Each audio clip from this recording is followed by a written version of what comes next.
Hey everyone, and welcome back to the channel.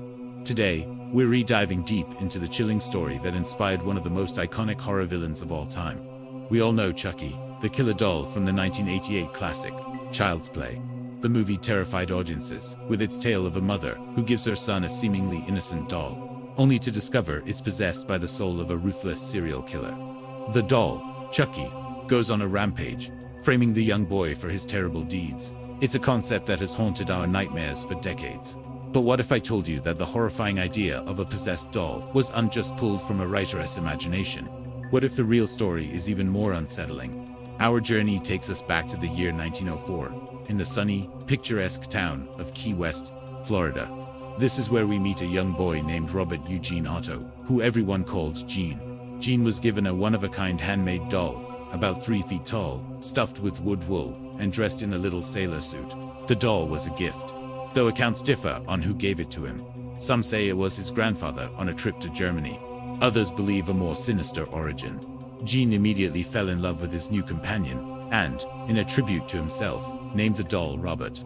From that day on, the boy and the doll were inseparable. Gene insisted on being called Gene, reserving the name Robert for the doll. Robert the doll became a fixture in the Otto family home. Gene dressed him in his own clothes, took him everywhere, and even gave him a seat at the dining table, where he would sneak him bites of food when his parents weren't looking. At night, Robert slept in Gene's bed. To an outsider, it might have seemed like the sweet, imaginative play of a lonely child. But soon, things in the Otto household began to take a dark and inexplicable turn. It all started with conversations. Gene's parents would often overhear him in his room, talking to Robert. This was normal enough for a child with a favorite toy. But then, they started hearing a second voice respond. It was a voice that was not Gene's Sid, was deeper, harsher, and utterly unnerving. The strange occurrences didn't stop with the disembodied voice. Neighbors reported seeing Robert the doll moving from window to window on his own when the family was at home. Inside the house, things got even more chaotic. Toys in Gene's room would be found mutilated and torn apart. Objects would be thrown across rooms, and furniture would be overturned. Whenever Gene's parents confronted him about the mess, the terrified boy would always give the same chilling response. Robert did it. His parents were understandably alarmed. They would sometimes be awakened in the middle of the night by Gene screaming in terror, only to find him huddled in a corner of his bed. His room in disarray, with Robert the doll sitting at the foot of the bed, staring blankly ahead. One popular legend offers a supernatural explanation for these events. This version of the story claims the doll was a gift from a servant who worked for the Otto family. This servant was allegedly mistreated by the family and, seeking revenge, practiced voodoo and cursed the doll before giving it to young Gene. This curse, the story goes, is what brought the doll to life and imbued it with a malevolent spirit, forever binding it to the Otto family and their home. Whether you believe in voodoo curses or not, the documented accounts of strange happenings are enough to send a shiver down your spine. The situation grew so terrifying for Gene's parents that they finally made a decision.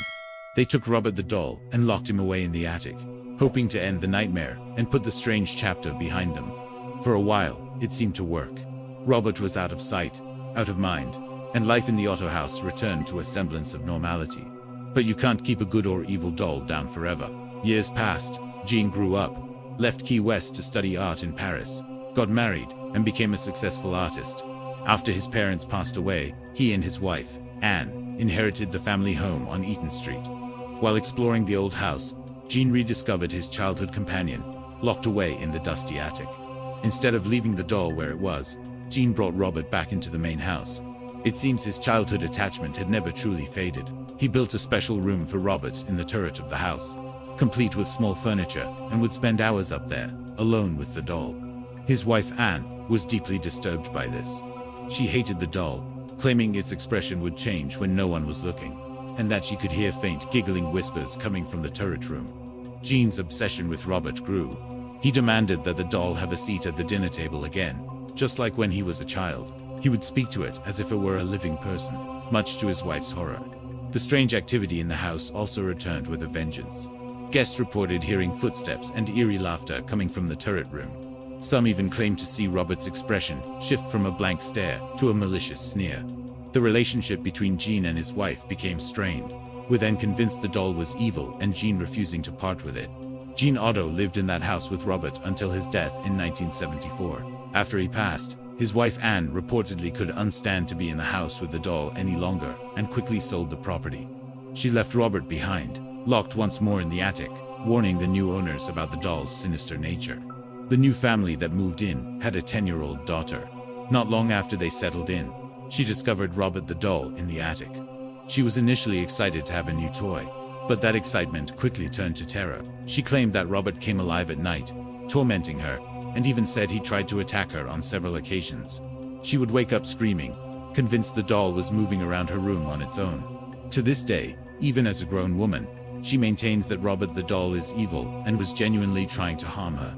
After years of these terrifying experiences, the family had had enough.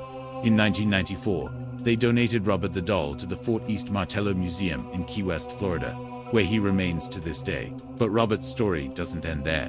He is now one of the museum's most famous exhibits, encased in a glass box to, as some say, contain his energy.